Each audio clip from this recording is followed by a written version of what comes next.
Bueno, chiquillos, primero contarles que los que, ahí sale mi nombre en todo caso, Francisca Pérez, de Iglesia uno, la más conocida también como la duodécima iglesia presbiteriana, y me invitaron a poder profundizar un poquito más en esta temática que estaba hablando el pastor Jonathan, ¿ya? Así que, ¿se escucha bien, cierto? ¿Alguien que me haga ahí un dedito para arriba? Sí, ya, súper. Yo les voy a compartir pantalla, necesito que me habiliten, eso sí. Porfis. Eh, oh, rayos. Van a ver todas las. Van a tener spoilers de todas las diapos. Pero no importa. Tápense los ojos. Ya, chiquillos. No, no se preocupen. Estábamos viendo la parábola del hijo pródigo, ¿cierto? Y que en realidad es bastante conocida, pero yo creo que tiene una riqueza súper eh, compleja, es como inagotable. Así que vamos a profundizar en base a la parábola del hijo pródigo. Vamos a hablar del corazón, la raíz de la vida. O también podríamos decir el corazón, tres formas de vivir. Y creo que ahí en la parábola del hijo pródigo hay dos formas súper claras cómo podemos vivir, ¿no es cierto? Como el hijo menor o como el hijo mayor, ¿cierto? Dos formas de vivir. Pero por eso es necesario examinar nuestros corazones en este tiempo y poder tener un momento para reflexionar en esto, porque por algo la Biblia nos habla que el corazón es súper importante, tan importante que nos dicen en Proverbios 4:23, sobre toda cosa guardada, guarda tu corazón, porque de él mana la vida, ¿ya?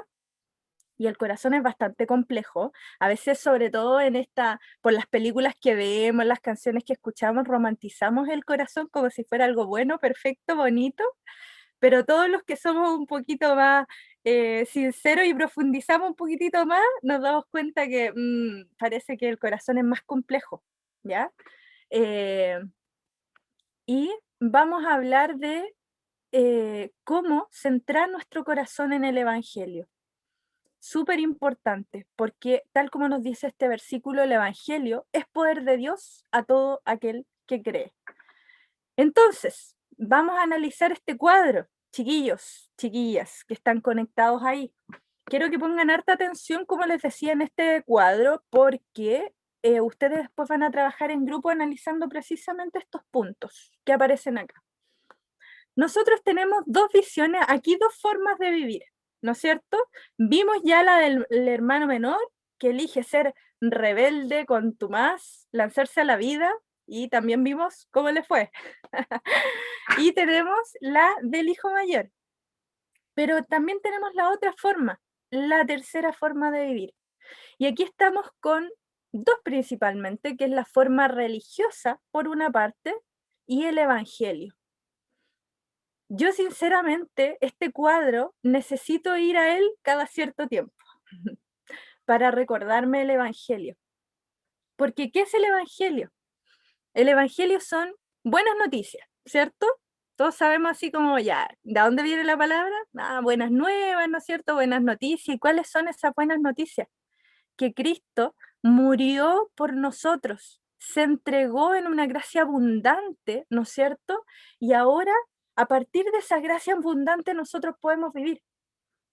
Pero a veces pasa, chiquillos, que nos podemos deslizar de esta verdad bíblica, de esta profundidad maravillosa, de esta gracia abundante, pero increíblemente cara, que le costó al Hijo de Dios derramar su sangre por nuestros pecados. Entonces, vamos a analizar estas dos formas y vamos a ir meditando en ellas. Por lo tanto, no quiero ir tan rápido para que vamos cada uno de nosotros meditando en esto. ¿Cómo es la forma religiosa de vivir? ¿No es cierto? Porque se puede vivir de forma religiosa, aparentar que eres bueno, ¿no es cierto? Que haces las cosas bien, pero quizás, tal como decía al principio la diapo, el corazón es el centro, el corazón hace toda la diferencia. En la religión, nosotros tenemos que obedecemos y sentimos que por lo tanto somos aceptados. En el Evangelio, creemos que somos aceptados, Pero ¿por qué somos aceptados? Por Cristo, ¿no es cierto? Por lo que Él hizo por nosotros, por su abundante amor. Y por eso obedecemos en respuesta a ese amor maravilloso que Él nos entrega cada día. Entonces, tenemos una gran diferencia, porque el religioso obedece, por lo tanto, se siente aceptado. Y si no obedece, ¿qué pasa? Bueno, vamos a ir viendo. ¿Cuál es la motivación del religioso para vivir, para hacer las cosas? Su motivación está basada en el temor y la inseguridad. ¿Por qué? Porque como depende de él, es una terrible carga la que tiene que llevar en los hombros. Y es sumamente difícil vivir de esta forma. En cambio, en el Evangelio tenemos que nuestra motivación está basada en el gozo agradecido, por ese amor abundante, que sabemos que aunque le fallemos, Él nos va a levantar otra vez. Aunque nosotros pequemos, podemos volver nuevamente a Él. Nuestra obediencia cuando vivimos de forma religiosa, como les decía, a esa religión que todos nos podemos deslizar, que si no nos centramos en este inmenso amor, nos podemos movilizar hacia allá. Porque, chiquillos, hay algo súper importante. Nuestro corazón, por defecto, se mueve en modo religioso. Podríamos decirlo de esa forma. Es como cuando el celular o alguna aplicación por defecto funciona de una forma, asimismo nuestros corazones por defecto son religiosos. Por lo tanto, tenemos que estar observando aquello. Bueno, y nuestra obediencia en el modo religioso, podríamos decir, es a Dios solo para obtener algo de Él. En cambio, en el Evangelio es para acercarme más a Dios, para conocerle más y de esa forma parecerme más a Él. No obedezco porque para que Dios me dé algo, sino que obedezco para parecerme a Él. ¿Ya? ¿Qué pasa cuando las circunstancias de la vida van mal? Bueno, en modo religioso, cuando las circunstancias de la vida van mal, me enojo, me molesto, ya sea con Dios porque no cumplió mis expectativas o conmigo mismo porque no fui capaz de cumplir las expectativas que tenía de mí mismo, ¿cierto? En el Evangelio, cuando las circunstancias van mal, obviamente lucho, pero sé que mi identidad está puesta en Jesús. Por lo tanto, con Él, con la ayuda de su Espíritu Santo, puedo volver a levantarme, puedo tener esperanza, porque Él llevó mi castigo, ¿no es cierto?, sobre esa cruz, entregándose por completo. ¿Qué pasa cuando me critican en modo religioso? Cuando me critican me siento furioso o devastado. Furioso porque ¿cómo es posible que digan eso de mí? ¿Cómo puede ser si yo soy tan buena persona? ¿O no? O devastado porque de alguna forma en ese momento te das cuenta que en realidad parece que lo que están diciendo tiene algo de razón y de verdad sientes que, chuta, no puedes, una carga tremenda, ¿cierto? De hecho, eso vemos en el hijo mayor. Si hacemos el enlace, ¿no es cierto?, con la prédica de recién, todo el rato el hijo mayor vivía, ¿no es cierto?, de esta forma, en modo religioso. En cambio, en el Evangelio, cuando me critican, obviamente voy a luchar, pero no es esencial. ¿Por qué? Porque no es esencial que los demás crean que soy buena persona, porque yo mismo sé que no soy buena persona, porque si no, no necesitaríamos nada, ¿cierto? Pero la verdad es que no soy buena persona, pero mi identidad no está puesta en ser buena persona, mi identidad está puesta en lo que Cristo hizo por mí, en su amor profundo y en que cada día Él me va a ir transformando, me va a ir santificando, ¿verdad? no en lo que yo haga o no haga. Vamos avanzando. Seguimos. ¿Cómo es la vida de oración en modo religioso?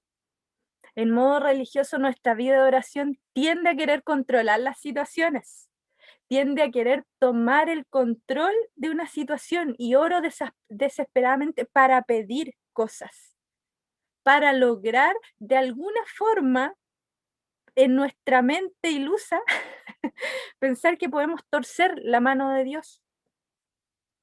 Pero ¿cómo en nuestra oración en el Evangelio? ¿No es cierto? Cuando estamos centrados con nuestras mentes y corazones en estas buenas noticias, son abundantes expresiones de alabanza y adoración a Dios, porque sabemos que aunque no pase lo que yo estoy orando, Él es soberano y por eso le puedo alabar, por eso le puedo adorar, porque a pesar de las circunstancias que vivamos, chiquillos, Él tiene el control de todo. ¿Acaso no es suficiente para adorarle, para alabarle? Bueno, ¿qué pasa con nuestra imagen en el modo religioso? Se mueve entre dos polos, estos polos de orgullo y humillación. Orgullo, obviamente, si siento que estoy haciendo las cosas bien, pero si estoy trabajando duro, ¿no es cierto? Si estoy cumpliendo con los estándares que tengo de mi vida, pero si no lo estoy logrando, me siento completamente humillado. Si no logro lo que quiero, las metas que me propongo. En cambio, en el Evangelio, mi autoimagen no está basada en mis logros, está basada en Cristo. Y que aunque soy pecador, Él me acepta y me ama.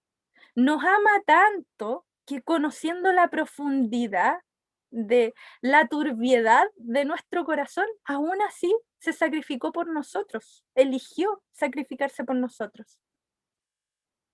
Conoce de principio a fin nuestros pecados, nada le sorprende. Obviamente va a ser una autoimagen mucho más gozosa, porque voy a entender que Cristo es quien me sostiene, ¿verdad?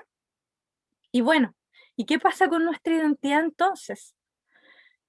En el lado religioso o en el modo religioso tenemos que voy a trabajar duro, ¿no es cierto? Y va a estar basada en ese trabajo duro o en cuán moral soy. Pero ¿qué pasa en el Evangelio? Mi identidad no está centrada en esas cosas. Puedo trabajar duro, pero ojo, porque mi identidad no va a estar puesta en eso, va a estar puesta en lo que Jesús hizo por mí. Recordemos nuevamente el hijo mayor, pucha que trabajaba duro, ¿o no? Hasta uno se siente así de chiquitito cuando ve al hijo y dice, chuta, súper trabajador. Pero el corazón estaba lejos del Padre. El amor de su corazón estaba lejos del Padre. Entonces, ¿qué sacaba con ese trabajo duro? Bueno, una situación que nos permite analizar el gran problema que tenemos, porque acá tenemos dos extremos, ¿no es cierto? En esta parábola que vimos y en el cuadro que revisamos. En el modo religioso, ¿no es cierto? Nosotros queremos ser nuestros propios salvadores. Y al querer ser nuestros propios salvadores, nos estamos poniendo en lugar de Dios. O en la irreligión o fuera de la religión y decir, ¿sabes qué, Dios? Yo no te necesito, como el hijo menor, ¿cierto? No te necesito para nada, ahora yo voy a ser el Señor de mi vida y voy a hacer lo que a mí me venga en gana. Pensando en una tremenda ilusión que tenemos el control de las cosas, siendo que el Señor es soberano. Entonces, nos encontramos con que el único remedio para esto es la cruz. Volver nuevamente a esta gracia abundante que les hablaba, pero tremendamente cara, que implicó, que significó que Jesús se encarnara, dejando su naturaleza de Dios. Imagínense, dejando su naturaleza de Dios conociendo la profundidad del pecado de cada uno de nosotros, de ustedes, de mí, lo turbio de mi corazón, y decidió dar su vida para salvarnos, para ser este canal de redención. Entonces, chiquillos, ¿cómo vamos a vivir nuestra vida? Acá les quiero leer una frase de Martín Lutero que dice: no hay uno solo en 1000 que no base su confianza sobre sus esfuerzos. Ojo, no hay uno solo en 1000 que no base su confianza sobre sus esfuerzos y trabajos, esperando mediante ellos ganar el favor de Dios y anticipar su gracia. Es así como hacen feria con ellos. Y esto es algo que Dios no puede soportar, ya que Él ha prometido su gracia libremente. Desea que comencemos confiando en esa gracia y en ella llevemos a cabo todas las obras, cualesquiera que éstas sean. Miren, acá hay un buen piso que pone Lutero que me encanta, que es, primero, nosotros no tenemos nada que hacer. No podemos confiar en nuestro esfuerzo, no podemos andar ostentando lo que hacemos o lo que no hacemos. A eso se refiere a hacer feria, como decir, miren lo que tengo, miren lo que hago, ¿no es cierto? Pero él dice, recibamos la gracia libremente, pero cuando la recibamos, trabajemos. Que nuestras obras estén basadas en ese amor, en respuesta a ese amor maravilloso que Dios nos dio, en respuesta a ese amor inagotable, es que debemos, ¿no es cierto?, responder con obras, cualquiera que éstas sean. O sea, no nos dice quédense ahí nomás en la gracia y vamos que se puede, sino que nos da la posibilidad de llevar a cabo cosas. Trabajemos duro, pero que sea por amor a Dios. Y si no logramos hacer las cosas bien, bueno, tenemos la posibilidad de arrepentirnos y volver a Él. Arrepentimiento y fe. Otra cosa importante que decía Martín Lutero, que yo creo que ustedes lo han estado viendo aquí con los jóvenes en otras ocasiones. Y bueno, como les decía, la religión es el modo por defecto en que el corazón humano opera. Por lo tanto, tengamos cuidado de nuestros pasos y vigilemos que podamos estar viviendo en las buenas nuevas, ¿no es cierto? En el Evangelio, constantemente. Les muestro esta imagen, porque para mí es súper significativa. Martín Lutero clavando las 95 tesis, ¿no es cierto? Anunciando, llevando a cabo una revolución en la historia, y no se los digo con desconocimiento de causa. Esto fue una tremenda revolución en la historia. Pero eso me hace pensar también que en la historia de la iglesia, al principio la iglesia estuvo muy bien aferrada a las doctrinas de la gracia. Sin embargo, chiquillos, con muy buenas doctrinas, terminaron viviendo de forma religiosa. Y a eso, tanto Martín Lutero como muchos otros hombres, porque no fue el único que habló de esto, de la necesidad de volverse a las escrituras, de volverse a la gracia, de vivir por la fe, vamos a ver que si la iglesia, con súper buenas doctrinas, se volvió religiosa, empezó a vivir por las obras y por solo cosas externas, ¿cuánto más nos puede pasar a nosotros? Tengamos cuidado, analicemos nuestros corazones. La Biblia nos lleva a analizar nuestros corazones y constantemente recordémonos el Evangelio unos a otros. Esta es una instancia para recordarnos el Evangelio, pero todos los días recordémonos el Evangelio y la gracia que el Señor nos entrega de forma abundante. Acá tenemos algunos textos que me gustaría que meditáramos. Acá hay uno que dice, el arrepentimiento religioso tiene como propósito propósito básico, dejar contento a Dios, pensamos nosotros, ¿no es cierto?, en nuestras mentes pequeñitas, para que así Él siga bendiciéndonos y respondiendo a nuestras oraciones. En la religión nos dolemos por nuestros pecados solo por causa de sus consecuencias. El pecado nos traerá castigo y nosotros queremos evitar eso. Pero en el Evangelio, el conocimiento de nuestra aceptación en Cristo nos hace darnos cuenta que el pecado ya no nos lleva a la condenación. Por lo tanto, el pecado es horrendo, no por lo que nos pasa a nosotros si pecamos, sino porque deshonramos a Dios y desagradamos su corazón. El arrepentimiento, según el Evangelio, es centrado en Dios, no en nosotros mismos. Yo creo que yo esto tendría que pegármelo ahí en la pieza. No sé si a ustedes les parece, para recordar constantemente que mi arrepentimiento esté centrado en Dios, que cuando yo le fallo estoy fallando a su corazón, independiente de las consecuencias, porque los pecados sí tienen consecuencias, pero yo estoy fallando a su corazón y eso es lo que a mí me debería doler más. Así que volvamos nuestros corazones al Evangelio, chiquillos, y recordemos constantemente el Evangelio. ¿Por qué? Porque tal como decía al principio, es poder de Dios a todo aquel que cree. Estas buenas noticias son capaces de transformarnos, y no una vez, sino que día a día. Así que eso, queridos chiquillos, y vivamos una vida de arrepentimiento verdadero y fe. Vivamos una vida de arrepentimiento y fe. No nos soltemos del Señor, porque Él nos ama a pesar de todas esas cosas que a nosotros nos falta descubrir de nosotros mismos. Siempre nosotros nos vamos a sorprender, pero Él no se sorprende. Y eso me da una paz maravillosa. Así que, miren, ¿están viendo, cierto? ¿O solo estoy viendo yo? Así se ve, ya, gracias. Maravilloso. Entonces, acá las palabras que están en grandes, chiquillos, son las que más se repitieron. Y para la mayoría de los que están acá, el Evangelio es salvación, es esperanza, es Cristo, es amor, es gracia, es misericordia, es descanso. Vámonos con esto. No nos quedemos turbados muchas veces cuando empezamos a ver este cuadrito y del religioso y cómo nosotros vemos que nos deslizamos hacia allá. Nos turbamos un poquitito, nuestros corazones se remecen, pero está bien porque nos hace volver a mirar a Jesús y eso es todo lo que necesitamos.